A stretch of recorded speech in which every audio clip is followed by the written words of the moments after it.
Kita akan bahas lebih dalam terkait rencana evakuasi WNI dari Iran dan Israel bersama Direktur Perlindungan WNI Kementerian Luar Negeri Yuda Nugraha dan pakar hukum internasional Hikmahanto Yuwana. Selamat malam Prof. Hik, juga Pak Yuda.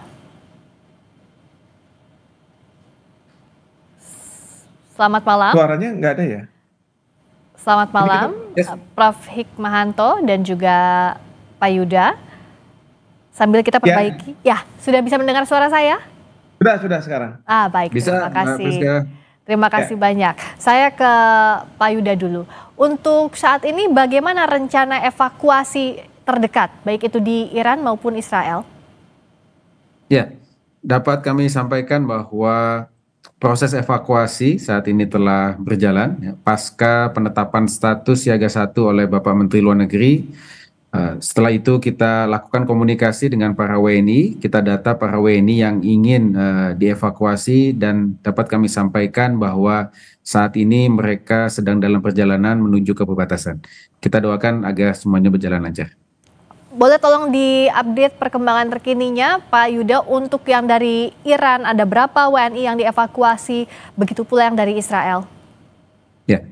Untuk jumlah warga negara Indonesia yang ada di Iran 386, memang pada saat kami melakukan town hall meeting secara virtual, beberapa di antara mereka memang memilih untuk tetap tinggal karena merasa masih aman di lokasi mereka tinggal.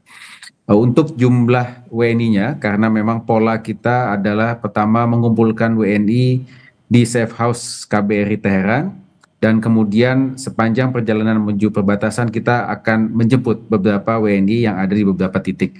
Jadi untuk angka pastinya, angka detailnya nanti akan kami sampaikan update ketika mereka semua sudah sampai dengan aman di perbatasan. Oke, jadi masih proses ya menuju ke perbatasan. Kalau yang di Israel juga sama berarti ya? Untuk yang di Israel, data warga negara kita sejumlah 194, mayoritas ini adalah mahasiswa magang yang ada di kota Arafah di Israel bagian selatan. Awalnya kami menerima informasi 11 warga negara kita ingin dievakuasi, namun per hari ini menjadi 4, sisanya memilih tetap tinggal di Israel. Nah, 4 ini juga sudah kita fasilitasi melalui jalan darat ya, untuk bisa menyeberang ke negara tetangga. Sedangkan untuk peserta magang yang tadi ada di Arafah, sesuai jadwal memang sudah akan pulang ke Indonesia. Dalam hal ini KBRI Aman dan juga KBRI Kairo sedang membantu mereka untuk bisa keluar dari Israel dan kembali ke Indonesia. Oke, jadi sejauh ini proses evakuasi sudah mulai berjalan, pun yang masih tinggal itu tidak terputus komunikasinya dengan Kementerian Luar Negeri, pastinya begitu ya Pak Yuda ya? Betul. Kalau dari Prof. Hik, kita lihat eskalasi saat ini, apa yang memang harus dipersiapkan? Apakah memang untuk mengevakuasi warga negara Indonesia adalah pilihan paling bijak saat ini?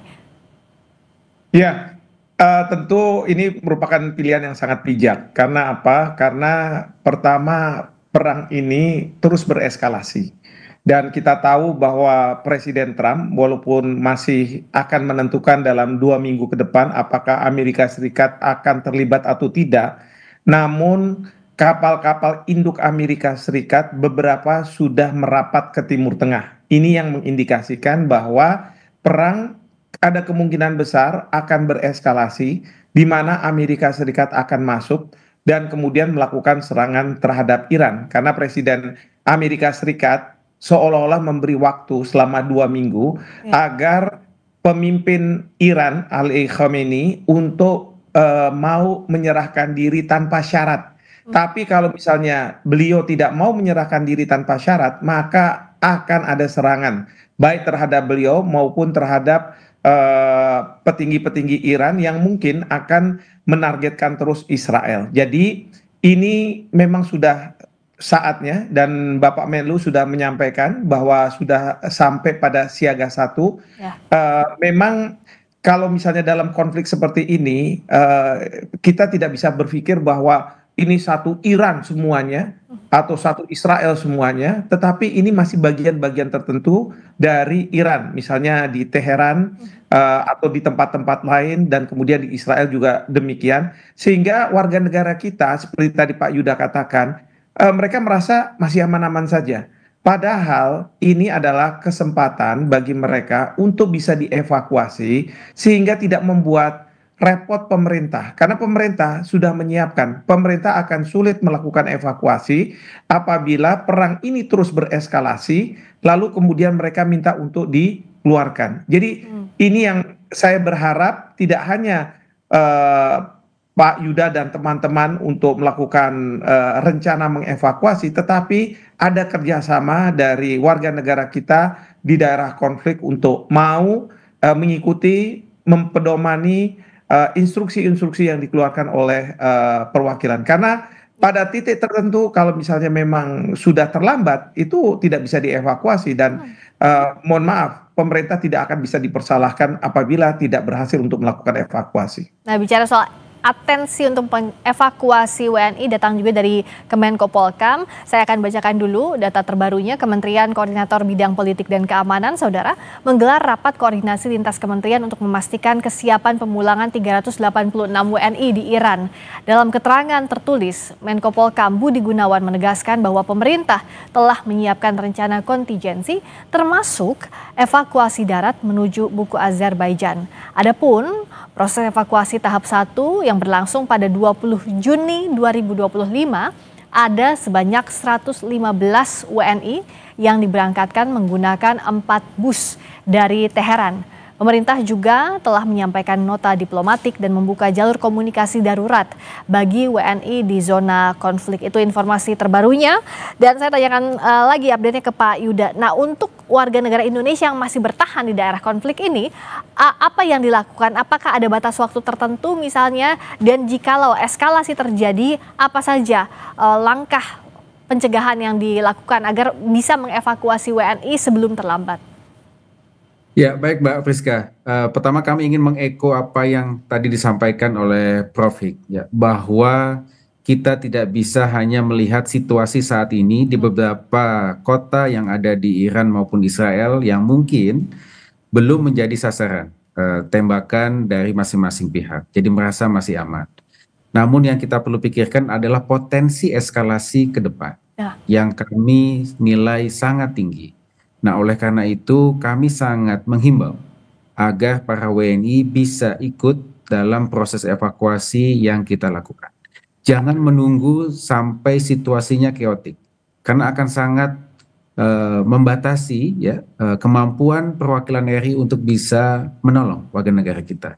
Jadi kalau dalam konteks evakuasi tentunya kita harus berpikir yang terburuk. Nah, dalam konteks itu pilihan yang terbaik saat ini adalah ikut evakuasi. Namun tentunya KBRI Teheran sampai saat ini masih tetap operasional. Kita akan tetap memantau para WNI yang ada di Iran, ya, termasuk KBRI Aman juga terus memantau WNI yang ada di wilayah Israel untuk memastikan keamanan mereka.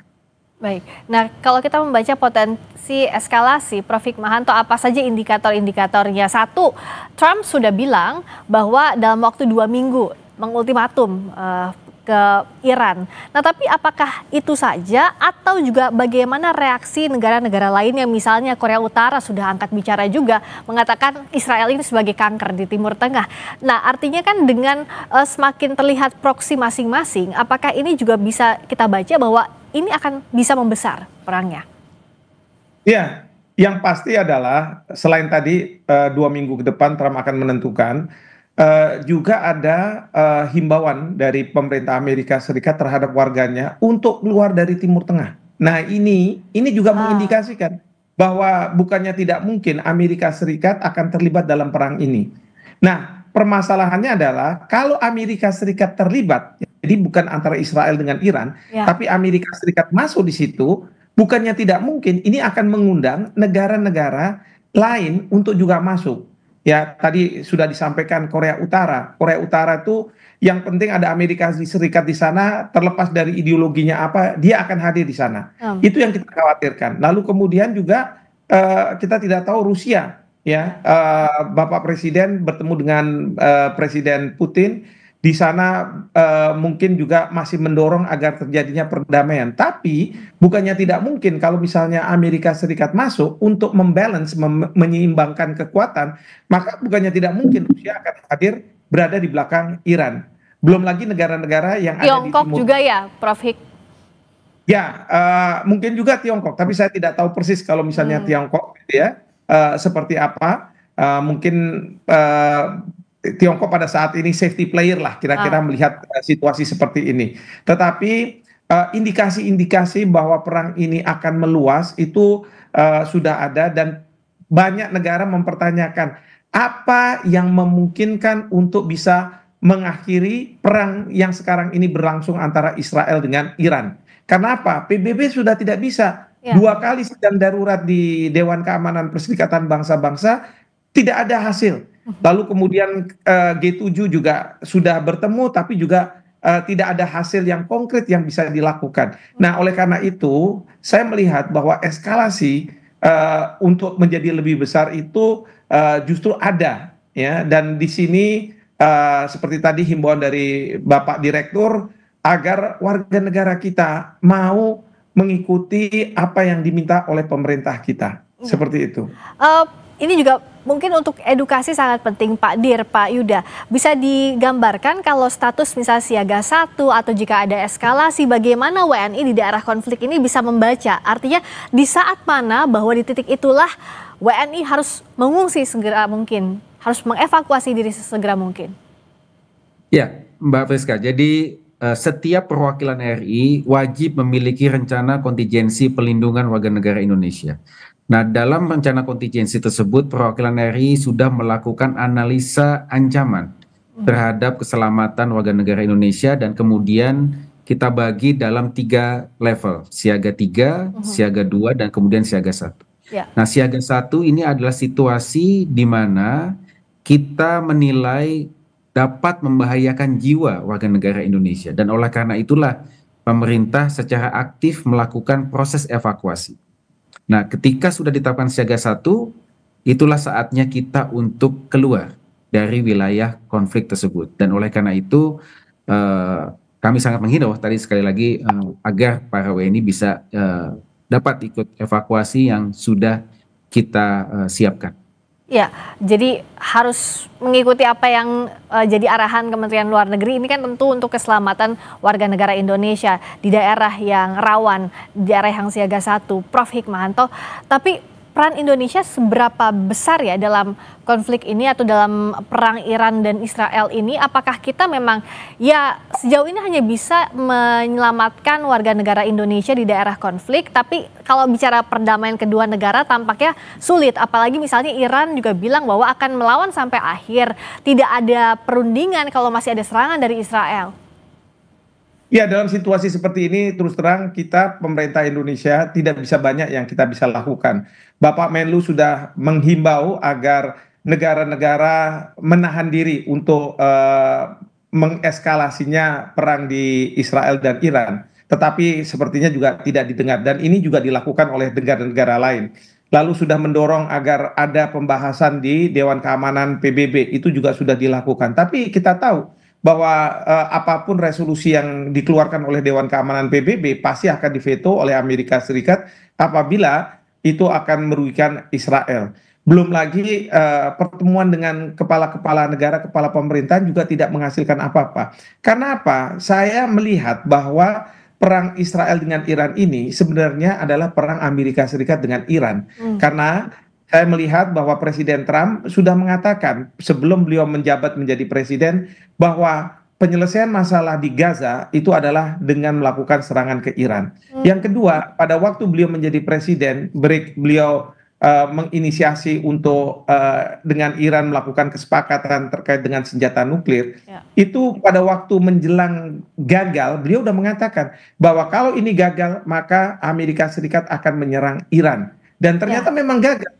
Nah, oleh karena itu, sekarang ini memang Amerika Serikat kalau langsung menyerang Iran itu tidak punya basis. Oleh karena itu, mereka menggunakan Israel sebagai proksinya yang punya basis untuk melakukan serangan ke Iran dengan catatan bahwa Amerika Serikat akan berada di belakang Israel. Dan pertanyaannya bagi kita adalah siapa yang negara yang mampu untuk menyetop Amerika Serikat? Satu-satunya jalan adalah apabila rakyat Amerika Serikat berhasil untuk menurunkan Presiden Trump dari kursi kepresidennya. Itu yang menurut saya satu-satunya upaya yang bisa dilakukan oleh dunia. Karena gelombang protes juga bahkan di Amerika Serikat saat ini terjadi ya, Prof. Hikmahanto ya. Oh, Bahkan dikatakan tidak dengan uang pajaknya warga Amerika, begitu ya? Protes-protes yang sekarang disuarakan.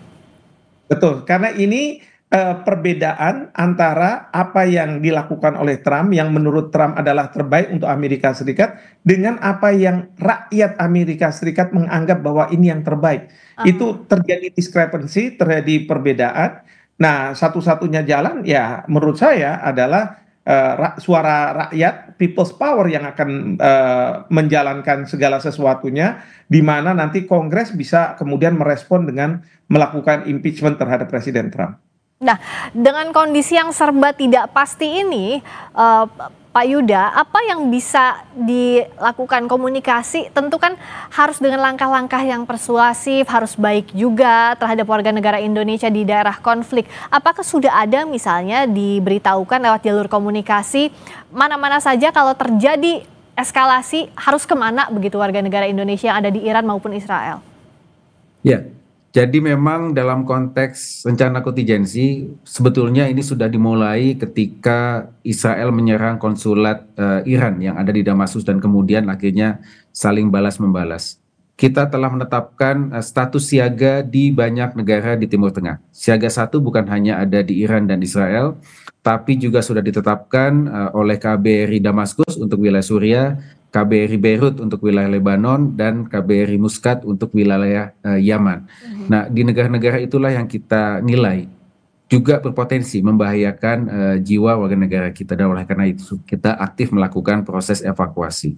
Namun yang paling utama saat ini adalah bagaimana masyarakat kita bisa aware dengan potensi eskalasi yang ada tanpa menimbulkan kepanikan. Ya. Yang penting adalah langkah-langkah kontingensinya seperti apa. Dan ketika situasinya, arahnya, parameternya sudah terpenuhi menuju ke siaga 1, disitulah kita perlu aktif melakukan proses evakuasi dan tentunya memerlukan partisipasi aktif dari masyarakat. Don't wait until last minute. Ya. Karena contingency plan is the best plan for now ya, Pak Yuda ya. Itu adalah plan terbaik, rencana terbaik untuk saat ini, mengingat situasi di Timur Tengah yang tidak menentu atau bahkan juga bisa meningkat eskalasinya, Prof. Hikmahanto. Nah, kalau dengan kondisi seperti ini, siapa yang bisa mendorong agar tidak semakin besar lagi perangnya? Kita tahu apapun itu tujuannya, apapun motifnya, politik dan sebagainya, tapi kalau bicara perang pasti banyak yang rugi, pasti banyak korban warga sipil tidak terhindarkan.